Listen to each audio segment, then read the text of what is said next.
नमस्कार, आप देख रहे हैं लोकतंत्र। मैं हूं आपके साथ उन्नति भटनागर। बात करेंगे महाराष्ट्र की, जहां मराठा आरक्षण की मांग को लेकर मनोज जरांगे 5 दिन से मुंबई के आजाद मैदान में भूख हड़ताल पर हैं। वो मराठा समाज के लिए कुणबी का दर्जा देने की मांग कर रहे हैं, जिसे लेकर ओबीसी समुदाय की बेचैनी अब बढ़ गई है। महाराष्ट्र सरकार के मंत्री छगन भुजबल ने ओबीसी नेताओं के साथ बैठक कर अपने तेवर सख्त कर लिए हैं। उन्होंने साफ तौर पर कहा है कि ओबीसी कोटे में किसी भी जाति को गैर कानूनी तरीके से शामिल नहीं किया जाना चाहिए। मनोज जरांगे की मांग से आरक्षण का मुद्दा मराठा बनाम ओबीसी का बन गया है। मनोज जरांगे मराठा समाज को कुणबी जाति में शामिल करके ओबीसी के तहत आरक्षण का लाभ देने की मांग कर रहे हैं। इसके लिए ओबीसी समुदाय के लोग तैयार नहीं हैं। राष्ट्रीय ओबीसी महासंघ ने साफ शब्दों में चेतावनी दे दी है कि अगर ओबीसी आरक्षण को नुकसान हुआ तो पूरा ओबीसी समाज सड़कों पर उतर जाएगा। चुनाव से ठीक पहले मराठा बनाम ओबीसी की लड़ाई बीजेपी, शिवसेना, एनसीपी का सियासी गेम बिगाड़ सकती है। मराठा समुदाय लंबे समय से अपने लिए आरक्षण की मांग कर रहा है, लेकिन उसे अभी तक अमली जामा नहीं पहनाया जा सका है। मराठाओं को लगता है कि आरक्षण न मिलने से वे शिक्षा और नौकरी में पिछड़ते जा रहे हैं। मनोज जरांगे एक बार फिर से मराठा आरक्षण की मांग को लेकर आंदोलन कर रहे हैं। वो मराठाओं के लिए कुणबी का दर्जा मांग रहे हैं। मराठा आंदोलन के चलते शिंदे सरकार ने मराठा समुदाय को 10% आरक्षण प्रदान करने वाला विधेयक पारित किया था। अगर ओबीसी समुदाय के लिए तय आरक्षण में कटौती की गई तो लाखों लोग प्रदर्शन करेंगे। इसके अलावा राष्ट्रीय ओबीसी महासंघ के अध्यक्ष बबन राव तायवाड़े ने भी धमकी दे डाली है कि अगर ओबीसी आरक्षण को नुकसान पहुंचाया गया तो पूरा ओबीसी समाज सड़कों पर उतर जाएगा। तो ये स्थिति फिलहाल इस वक्त बनती हुई नजर आ रही है और इसी को लेकर प्रदर्शन भी हो रहा है। तो आज इसी पर विशेष चर्चा होगी। तो देखिए, महाराष्ट्र में मराठा आरक्षण आंदोलन के चलते सबसे ज्यादा असुरक्षित ओबीसी समाज ही इस वक्त महसूस कर रहा है। ओबीसी नहीं चाहता है कि उसके कोटे का आरक्षण मराठाओं को दिया जाए। इसके चलते ही ओबीसी और मराठा एक दूसरे के विरोधी बन बैठे हैं। लेकिन अब इसको किस तरीके से सॉर्ट आउट करती है सरकार, ये देखना होगा। और क्या इसमें राजनीति होती है, क्योंकि हम लोग देख रहे हैं लगातार प्रदर्शन चल रहा है और प्रदर्शन के चलते मामला कोर्ट तक पहुंच चुका है, जहां कोर्ट की तरफ से 1 दिन की क्योंकि परमिशन ली गई थी, लेकिन ये प्रदर्शन लगातार जारी है। और ऐसे में जो स्थिति बन रही है ओबीसी वर्सेस मराठा की, आखिर उस स्थिति में सत्ता पक्ष विपक्ष क्या सोच रखते हैं, क्या स्टैंड उनका इस पर, यही जानने का प्रयास इस चर्चा में होगा। आखिर ये मराठा आरक्षण की मांग क्योंकि आज की नहीं है, ऐसे में ये कब तक ऐसे ही मांग की जाएगी और आखिर इसका हल क्या है, इस पर विचार।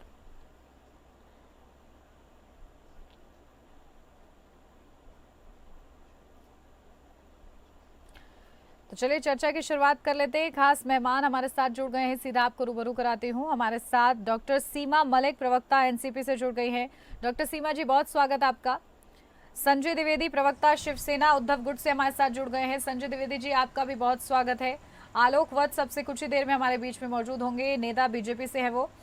सबसे पहले आपके पास आती हूँ संजय द्विवेदी जी, क्योंकि उद्धव गुट क्या चाहता है, क्योंकि लगातार मराठा आरक्षण वर्सेस ओबीसी होता हुआ अब नजर आ रहा है। कहाँ आपकी दिशा और कहाँ आपका रुख? देखिए, बहुत स्पष्ट समझ लीजिए कि महाराष्ट्र की जनता ने जो उन्होंने 10 गारंटियां दी थी, जो मराठा आरक्षण की बात थी, इस पे इनको वोट दिया है और इसको स्वीकार किया देवेंद्र फडणवीस जी ने कि साहब हमको इतनी शानदार विजय दिलाई है। तो आज के समय में इन समस्याओं का समाधान करने की जिम्मेदारी किसकी है? भाई, शिव भोजन थाली इनको देनी थी, नहीं दिया। मुख्यमंत्री तीर्थ यात्रा करानी थी, नहीं दिया। 2100 रुपए इनको लाडली बहनों को देने थे, वो नहीं दिए। बिजली बिलों में कटौती करनी थी, परसेंटेज माफ करना था, वो नहीं किया। किसानों का लोन माफ करना था, वो नहीं किया। 25 लाख नौकरियां देनी थी, बता दीजिए मुझे कितनी नौकरियां अभी तक मिली है। इसी तरह वृद्धावस्था पेंशन 2100 रुपए देना था, उसमें ये मराठी आरक्षण भी आता है। अब ओबीसी अगर ओबीसी नाराज है और दूसरा वर्ग मांग रहा है, तो इस समस्या का समाधान किसको करना है? समस्या का समाधान तो सरकार को करना है ना। सरकार हर जगह फेल होती है। कभी वो हिंदी भाषा थोपने लगती है, स्कूलों में 1 से 5 तक बच्चे तक बच्चे स्कूल 1 से 5 पढ़ेंगे और उसके बाद उसको वापस दे देती है। क्या कहना चाहते हैं देश विदेश में कि सरकार हमारी बन गई, अब हमको जनता से कोई मतलब नहीं, जनता कुछ भी मांगे कुछ भी कहे, जनता से कोई मतलब नहीं है। इसलिए यही सिद्ध हो रहा है कि जनता आंदोलन करे, जनता कुछ भी करे, लेकिन इनके जो सरकार की उनको तेल में तेल डाले बैठे वालों में कि उनसे कुछ सुनना ही नहीं है, कुछ देखना ही नहीं है, सिर्फ क्या आरोप लगा देना है कि साहब इससे पहले सरकारें थी वो काम नहीं कर पाई। कभी इंदिरा गांधी जी पे आरोप लगा देते हैं, कभी जवाहरलाल नेहरू पे आरोप लगा देते हैं, कभी राजीव गांधी पे आरोप लगा देते हैं, कभी मनमोहन सिंह पे आरोप लगा देते हैं। इसी तरह महाराष्ट्र में जो जो इससे पहले सरकारें थी उन पर आरोप लगा देते हैं। अरे भाई इस समय आप 2.5 साल पहले आपने सरकार चलाई, इसके बाद आप फिर बन के आ गए हैं, तो जिम्मेदारी किसकी है? ये जिम्मेदारी विपक्ष तो हम तो आपसे कह रहे हैं आरक्षण दीजिए, चाहे हम हो चाहे महाविकास अघाड़ी को, हर नेता कह रहे हैं आरक्षण दीजिए। आप क्यों नहीं आरक्षण दे रहे हैं? आप अगर दूसरे को आरोप लगाते हैं तो आप क्या कर रहे थे दिन से? इसका जवाब कौन देगा? इसका जवाब सरकार को देना चाहिए। बिल्कुल। और आलोक वत्स जी हमारे साथ जुड़ भी गए हैं। अब सरकार से जवाब मांगा जा रहा है, तो आलोक वत्स जी क्या आपके पास जवाब है? कहीं सरकार इस पर यू टर्न तो नहीं ले रही कि भाई अब सरकार बन गई है, आप क्या करेंगे? और अगर करेंगे भी तो क्या प्लान है आपके पास? क्योंकि ओबीसी आरक्षण के साथ कुछ खिलवाड़ नहीं होना चाहिए, वरना जो ओबीसी समाज है वो दुखी हो जाएगा और इस वक्त वो सबसे ज्यादा परेशान है। देखिए उन्नति जी, इसमें कोई शक नहीं है कि कुछ मामला कैच 9 सिचुएशन की तरफ फंस गया है, लेकिन हमें पूरी उम्मीद है कि भारतीय जनता पार्टी और महायुति की सरकार इसका कोई सफलतापूर्वक अंत ढूंढ लेगी। अभी जिस तरीके से वो अड़े हुए हैं तो उनको थोड़ा मनाना पड़ेगा कि इस तरीके की कवायद और इस तरीके का हट ना करें। उन्होंने ओबीसी में और उनको जो बराबर एक करने की बात कही है, जो तर्क दिए हैं उस पर अभी विवेचना करने की जरूरत है। अब विवेचना होने के बाद ही फिर ये तय होगा कि किसको कितना अधिकार मिलना चाहिए। लेकिन प्रदर्शन हो रहा है, जितने आराम से आप बोल रहे हैं, आपको लगता है कि इतना वक्त है आप लोग के पास? देखिए, प्रदर्शन करना उनका मौलिक अधिकार है, और लेकिन प्रदर्शन क्यों हो रहा है ये भी तो समझिए। वो खुद को ठगा महसूस कर रहे हैं, इसलिए प्रदर्शन हो रहा है। देखिए उन्नति जी, जिसको भी उसके मन के मुताबिक चीजें नहीं मिलती हैं, वो अपने को ठगा महसूस करता है। कि भी कोई लिमिट होगी ना, कितने हद तक ये चीजें जाएंगी, इसकी भी कोई लिमिट होगी ना। हर वर्ग कुछ दिन के बाद खड़ा हो जाता है, जी हमें भी इसमें इंक्लूड कर लीजिए, हमें भी इंक्लूड कर लीजिए। तो इसका कहीं तो एक अंत होगा। इसलिए अभी थोड़ा वेट एंड वॉच करना होगा। हम लगे हुए हैं कि इसका एक सफलतापूर्वक इसका एक राह निकल जाए। हमें उम्मीद है कि निकलेगा जरूर, बस थोड़ा इंतजार करने की जरूरत है। ठीक है डॉक्टर सीमा जी, ये कहा जा रहा है कि इंतजार करने की जरूरत है, इसका हल भी निकल जाएगा। आपको भी ऐसा ही लगता है? ये बहुत ही पुराना प्रकरण है जो मनोज जारंगी जी की जो ये मांग है, काफी पुरानी मांग है। जी जी। हर साल में हर समय कुछ ना कुछ उनको कुछ झूठी बातें कहकर उस चीज को टाल दिया जाता है। बिकॉज मैं तो ये कहूंगी कि शायद इस गवर्नमेंट की कोई राजनीतिक इच्छा है ही नहीं। जैसा कि अभी हमारे प्रवक्ता जो है बीजेपी के, उन्होंने बोला कि इस तरह से सभी लोग आ जाएंगे तो हम लोगों को कुछ सोल्यूशन निकालना है। तो देखिए, पहले आप बोलते हैं कि हम पहले उन्होंने कुंभी सर्टिफिकेट्स भी काफी बांटे थे, ये मुझे याद है। सडनली दे सेड कि नहीं, तो हम इसका विधेयक लाएंगे और मतलब 10% रिजर्वेशन हमने मराठाओं को दे दिया, और उसकी काफी मतलब उन्होंने हाइप भी बनाई कि हमने तो 10% रिजर्वेशन दे ही दिया है मराठाओं को। और देखिए, सबको पता था कि 50% का कैप है सुप्रीम कोर्ट में, एंड ये जब तक आप कॉन्स्टिट्यूशन में अमेंडमेंट नहीं करेंगे तब तक ये पॉसिबल नहीं है। एंड वही हुआ है, मतलब स्टक अप हो गया सुप्रीम कोर्ट में जाके।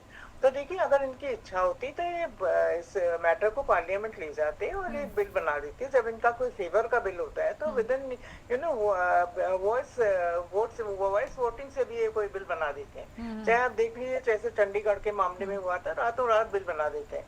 तो शायद उनकी इच्छा ही नहीं है ये काम करने की। और देखिए जिस तरह से जब से भी देवेंद्र फडणवीस जी गृह मंत्री होते हैं तो ये जो अराजकता है ना, ये पूरे महाराष्ट्र में हमने देखी है। किस तरह से हर रोज यहाँ पर दंगे हो रहे हैं और कोई भी मतलब आपको पता नहीं था कि इतने लोग वहाँ पर घुस रहे हैं, आपने परमिशन दी।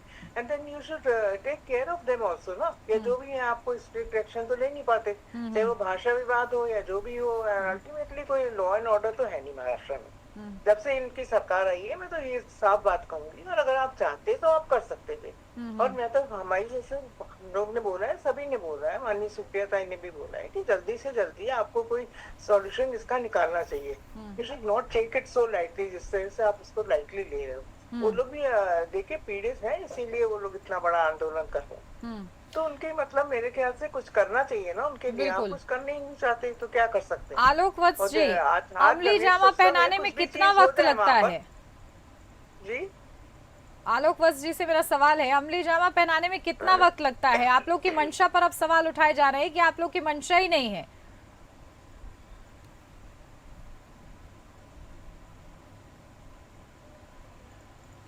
आलोक जी ऑडियो म्यूट हो गई है आपकी, अनम्यूट कीजिए जरा उसको।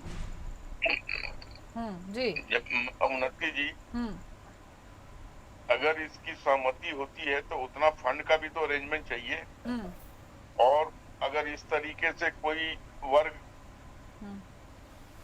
एकाएक जिस तरीके की डिमांड करता चला जाए, अंतोगत्वा तो मुझे लगता है शायद ही कोई वर्ग बच जाएगा जो आरक्षण में नहीं होगा। इस पर कहीं तो एक ब्रेक लगने की बात होनी चाहिए ना। अगर आप इस तरीके का आंदोलन करके जबरन किसी चीज में अपने को शामिल कराना चाहते हैं तो ये तो अशोभनीय बात है। और सरकार आपके साथ वार्ता करने को तैयार है, लेकिन उसके जो अपने नॉर्म्स हैं उसके तहत बात होगी।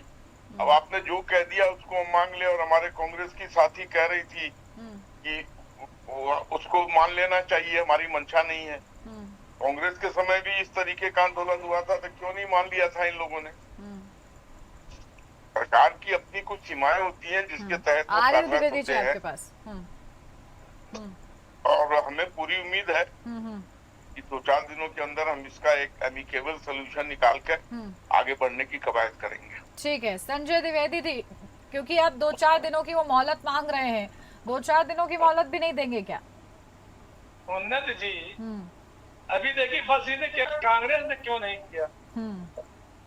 अरे कांग्रेस ने नहीं किया इसलिए आप आपकी सरकार है।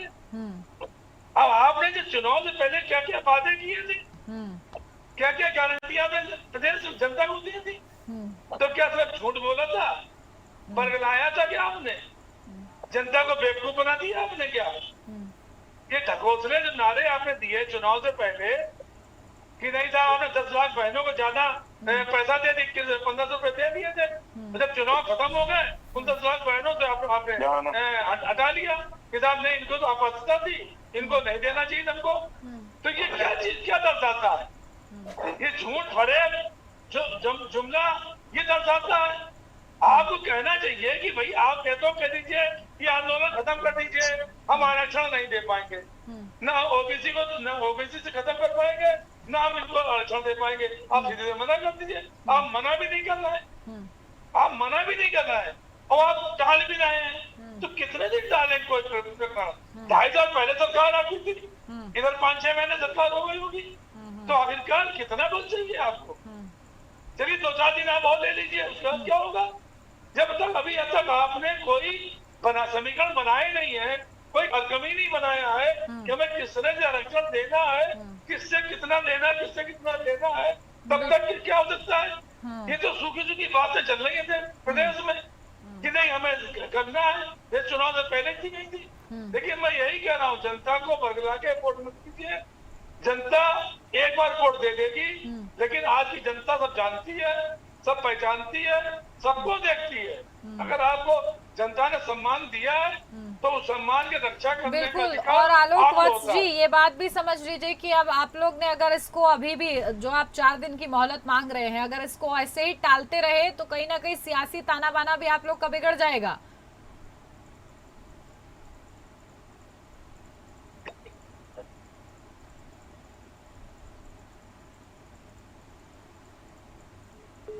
आपकी ऑडियो मुझे नहीं मिल रही तरीके से हमारे जी। शिवसेना के साथी बोल रहे हैं। हम्म ऐसे थोड़ी है कि कोई आंदोलन आ जाए, उसकी सारी शर्तें मान ली जाए हम्म और उसके बाद एक चक्कर के बाद पैसा ना हो और वो मामला ढह जाए। हम्म हमने जो कुछ भी करते हैं उसके लिए सजग रहते हैं। हमारी वार्ता चल रही है, इसका एक सफल निराकरण होगा। ओबीसी समाज के लिए लेकिन क्या हल है? हल क्या है आप लोग के पास? पैसा का क्या मतलब है? भाई मुख्यमंत्री तीर्थ यात्रा आपने घोषित की थी ना पहले। लाडली में 21 रुपए देने की घोषणा की थी आपने पहले ना। जो भोजन थाली देने की घोषणा की थी ना, तो किससे पूछा था आपने? किससे पूछा था आपने? अब आरक्षण में पैसा कहाँ से इन्वॉल्व हो गया? भाई आरक्षण की जो बात चल रही है उसमें पैसे इन्वॉल्व कहाँ हो? ठीक है। जी, सीमा जी बोलिए। डॉक्टर सीमा जी का भी एक काउंटर है, वो ले लीजिए, उसके बाद उत्तर दीजिएगा आलोक वत्स जी। जी सीमा जी। देखिए, मुझे तो ये बातें सुन के बड़ा आश्चर्य हो रहा है। मुझे पता नहीं कि जैसे कि पहले आपने खुद ही कुणबी लोगों को कुणबी सर्टिफिकेट उनको बांटे हैं। ये भी एक सत्य है कि खुद आपने काफी दिन तक उनको कुणबी सर्टिफिकेट बांटे, फिर उसका आपने बोला कि हम 10% रिजर्वेशन ले आए हैं एंड असेंबली में। हमको पहले से पता था कि जब 50% का कैप है सुप्रीम कोर्ट में, तो ये चीजें होने नहीं वाली है। आज भी आपने उनको बुलाया है, आपने तरह तरह के प्रलोभन आपको दिए, तरह तरह के वादे किए, और वायदों को तो ये झूठी मतलब सरकार में बिल्कुल कहूंगी, शायद कहना नहीं चाहिए मुझे, पर देखिए आप जिस तरह से जो अभी हमारी शिवसेना के प्रवक्ता ने भी गिनाए हैं जिस तरह की चीजें इन्होंने, whether it is Ladli Behna योजना या किसानों का जिस तरह से इन्होंने मतलब लोन बोला था कि हम माफ कर देंगे, पूरा लोन माफ कर देंगे, तो कुछ भी नहीं किया उसमें से। लोग किसान कितने किसान आत्महत्या कर रहे हैं हम सब जानते हैं। लॉ एंड ऑर्डर की दो सिचुएशन है महाराष्ट्र में, वो भी हम सब जानते हैं यदि हम डिटेल में बताना चाहें। पर मुझे तो लगता नहीं कि अभी जैसे कि बीजेपी के प्रवक्ता बोल रहे हैं, क्या इनके पास कोई भी ब्लूप्रिंट नहीं है? क्या इसको यस बोल रहे हैं या नो बोल रहे हैं, मुझे समझ नहीं आता। और हम लोग तो देखिए बिल्कुल फेवर में हैं कि जो लोग भी शोषित और वंचित लोग हैं और इतने दिन से वो डिमांड कर रहे हैं, तो उनके डिमांड्स को उनको ठीक से सुनना चाहिए, सीरियसली लेना चाहिए, और एक सेशन बुलाना चाहिए और कुछ इसका सॉल्व करना चाहिए इस चीज को। केवल ये कहने, ये इस तरह से टालने से कुछ नहीं होगा। इससे देखिए ये चीजें जो है एक मतलब एक आंदोलन करता है ना इतना बड़ा, कोई तो बहुत दुखी होता है वो मन में, तभी ये करता है। तो आप उन लोगों के इस तरह से ले रहे हैं। गणेश उत्सव का समय है, लॉ एंड ऑर्डर का सिचुएशन कभी भी बिगड़ सकता है। देखिए कोर्ट के भी हम ऑफकोर्स हम कोर्ट को मानते हैं, हम उनका आदर करते हैं, पर बेसिकली ये बात तो है ना कि मतलब कहीं तो कुछ सॉल्यूशन निकलना चाहिए, है ना। हमारी गवर्नमेंट है जो इसका सॉल्यूशन निकाल सकते हैं, बट उनके पॉलिटिकल विल नहीं है। मैं तो सीधे बोलूंगी कि राजनीतिक इच्छा नहीं है। इतने दिन से ये लोगों को टालते रहे, चाहे वो ओबीसी हो या मराठा हो, दोनों का हक बनता है, उनको कुछ सॉल्यूशन का निकालना चाहिए। ऐसे कहना कि कोई भी आ जाए, और तो क्योंकि आलोक वत्स जी जो इतने समय से नहीं हुआ, जिस समस्या का हल इतने समय से नहीं मिला, वो रातों रात कैसे कर लेंगे आप लोग? जो आप कह रहे हैं कि 4 दिन की मोहलत आप मांग रहे हैं विपक्ष से भी। जनगणना भी नहीं कराना चाहते, जाति जनगणना भी नहीं कराना चाहते। यदि आपकी कोई राजनीतिक इच्छा नहीं है, बेसिक बात ये आलोक वत्स बोल देते हो कि हम कराएंगे, पर कराते कुछ नहीं हो। आपकी राजनीतिक इच्छा नहीं है क्या? क्योंकि जो इतने समय से नहीं हुआ वो रातों रात कैसे होगा? ये गलत बयान दे रही है कांग्रेस की प्रवक्ता। एनसीपी से है वो, राष्ट्रवादी कांग्रेस पार्टी की, राष्ट्रवादी कांग्रेस की सॉरी शरद पवार जी की जो प्रवक्ता है, उन्होंने भी कहा, इनको शायद याद होगा कि प्रधानमंत्री जी ने खुद घोषणा करके कहा था कि जातिगत जनगणना होगी, और जातिगत जनगणना को हमने मंजूरी दे दी है। ठीक है। और दूसरी चीज, ठीक है, चलिए जातिगत जनगणना तो हो जाएगी, लेकिन मराठा आरक्षण का क्या आप लोग के पास पूरा प्लान है? 4 दिन में कैसे होगा? उनकी नाराजगी अपनी जगह ठीक है, चाहे वो मराठा हो चाहे वो ओबीसी हो। कोई भी मामला अगर फंसता है तो उसका त्वरित कार्रवाई करके नहीं किया जाता है। हम उस पर डेलिब्रेशन कर रहे हैं, डिस्कशन कर रहे हैं, और आपको विश्वास दिलाते हैं। तो ये विश्वास आपको मनोज जरांगे को दिलाना होगा ना, क्योंकि वो लगातार प्रदर्शन कर रहे हैं, अब वो ठगा महसूस कर रहे हैं। उधर ओबीसी समाज ये सोच रहा है कि कहीं आप उनका आरक्षण काट कर ना दे दें। तो ऐसे में ये तो आप लोग को मनाना होगा, सरकार को ये तय करना होगा कि कैसे भरोसे में लिया जाए। या लॉ एंड ऑर्डर ऐसे ही बिगड़ने दिया जाएगा? गणेश चतुर्थी है, इतने सारी चीजें हैं, आप लोग देख रहे हैं। बिल्कुल बिल्कुल 100% आपकी बात से सहमत हूँ। सभी चीजों को पूरी कंट्रोल में लेकर हम इस कवायद को करेंगे और सक्सेसफुली हम इसका निर्वहन कर देंगे। ये आप निश्चिंत जान के चलिए, हम अब सिचुएशन बिगड़ने नहीं देंगे किसी भी कीमत पर। लेकिन ऐसे सिर्फ आश्वासन के बलबूते पर नहीं काम बनता है ना, आपको कुछ बताना होगा कि भाई क्या किया जा रहा है, क्या चल क्या रहा है, ये बताएंगे तब तो किसी को भरोसा होगा। अभी बातचीत का उन्नति जी, अभी बातचीत का दौर जारी है। आउटकम आने दीजिए तो वो भी आपको मैं सारी चीजें साफ गोई से बता दूंगा। अभी कोई कुछ आउटकम निकला नहीं है। We are under discussion, deliberation, तो वो होने दीजिए। जैसे उस पर सहमति बन जाती है, आई विल इन्फॉर्म यू। ठीक है संजय द्विवेदी जी, देखिए आप लोग तक भी खबर तो पहुंच ही जाएगी। अब वो इतना आश्वासन दे रहे हैं, कह रहे हैं भाई सब कुछ हो जाएगा। अब या तो आप लोग उनके कहने पर विश्वास कीजिए या फिर जिस तरीके से प्रदर्शन चल रहा है उसको हवा दीजिए। क्या करेंगे? अच्छा उन्नति जी 2.5 साल पहले सरकार थी, 2.5 साल तक उद्धव ठाकरे रहे, उससे पहले भी इनकी सरकार थी, 5 साल देवेंद्र फडणवीस सरकार थी, जिसमें शिवसेना साथ में थी। इसके बाद इधर सरकार इनकी चल रही है। और ये मराठा जो आरक्षण वाली बात है, जो आज से नहीं है, जब पिछली सरकार देवेंद्र फडणवीस ने 10% किया था तो तब भी सरकार थी। तो समस्या ये करना ही नहीं चाहते हैं। इनका कहनी, जैसे राम मंदिर मुद्दा था तो राम मंदिर आपका सुप्रीम कोर्ट ने बनवाया। ये कहते रहे कि हम लड़ाई लड़ रहे हैं, हम लड़ाई। वीर सावरकर है, वीर सावरकर भारत जनता तक नहीं दे पाए और वीर सावरकर की बात रोज करते हैं। वीर सावरकर के हम हैं, वीर सावरकर की बात रोज करेंगे, वो भारत जनता तक नहीं दे पाए। हिंदू सम्राट बाला साहब ठाकरे की बात रोज करेंगे, लेकिन भारत जनता नहीं दे पाए। भारत जनता क्यों नहीं दे पा रहे भाई? आप वीर सावरकर भारत दीजिए, हिंदू सम्राट बाला साहब ठाकरे भारत दीजिए। तो इनकी कथनी करनी में देखिए अंतर है। जो 2014 से पहले बीजेपी थी वो अलग थी, अब 2014 के बाद जो बीजेपी आई है वो धोखा, जुमला और फरेब से सरकार बनाती है। और सरकार जहाँ नहीं बनवाती है वहाँ विधायक तोड़ देती है या पार्टियां तोड़ देती है। ये तो 75 साल का एक ऐसा उदाहरण मौजूद हो गया देश में कि चुनाव आयोग है, वो पार्टियों के नाम नहीं दे सकता था, चुनाव चिन्ह दे सकता था, लेकिन उसने पार्टियों के नाम दे दिया। अरे पार्टी तो रजिस्टर्ड हम कराते हैं ना। संजय द्विवेदी ने कहा था ये हमारी पार्टी है, चुनाव चिन्ह देने का काम करता चुनाव आयोग। जब हमारी रजिस्टर्ड हो जाता है हमको। ठीक है चलिए, एक एक लाइन का आप छोटा छोटा कमेंट, समय कम है, अब एक एक लाइन का कमेंट आपके पास। सबसे पहले सीमा जी आपके पास, फिर आप बोलेगा आलोक वत्स जी। देखिए मैं तो ये सिर्फ ये कहूंगी कि इनको कुछ डिसीजन लेना चाहिए इसके ऊपर। केवल इस तरह से प्रलोभ, कितने दिन तक आप टाल सकते हैं उस चीज को? अगर आपको नहीं देना था तो आप ये बात 1 साल पहले भी 2024 में भी बोल सकते थे कि no it is not possible. But आपने ये शो करा कि नहीं हम तो बहुत ज्यादा मतलब वो हैं आपके, सबको पता था कि अगर देखिए इन्होंने बोला कि हम एक ऐसा सोल्यूशन निकालेंगे जिससे ओबीसीज एंड जो मराठा हैं उनको सबको सेटिस्फाई करेंगे। पर आप देखिए आज ये बात कहाँ तक पहुँच गई है। और उनके मन में भी दर्द है, इसलिए वो आंदोलन कर रहे हैं। वो केवल मजा लेने के लिए आंदोलन नहीं कर रहे हैं। इतने सारे लोग आए हैं तो उनकी भी कोई जेन्युइन डिमांड है जिसको उनको सुनना चाहिए, इमीडिएट एक्शन लेना चाहिए। केवल इस तरह से अगर आप सोच रहे हैं कि इस समय आप ठीक है, दोनों को ही आपने सुन लिया है और सुनने की जरूरत भी है आलोक वत्स जी, क्योंकि विपक्ष भी ऐसा नहीं है कि सिर्फ कहने के लिए कह रहा है।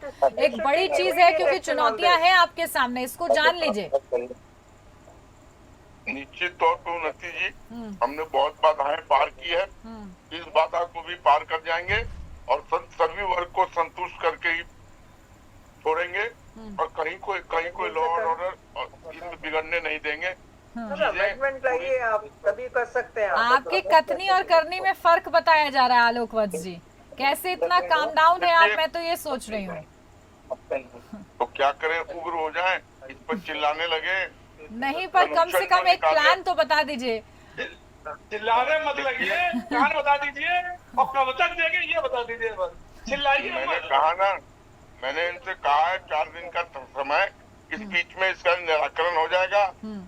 आप आइएगा चैनल पर, आपको पूरी जानकारी, पूरी जिम्मेदारी के साथ ये बात आपने कह दी है टेलीविजन पर कि भाई 4 दिन का समय चाहिए, 4 दिन के बाद कुछ ना कुछ तो हल मिलेगा। आप भी यही हैं, हम सब भी यही हैं। 4 दिन बाद देखना होगा कि आखिर इस पर क्या विचार होता है। बहुत शुक्रिया आप तीनों का ही हमारे साथ इस चर्चा में जुड़ने के लिए। और इसी के साथ लोकतंत्र में मेरे साथ बस इतना ही। नमस्कार।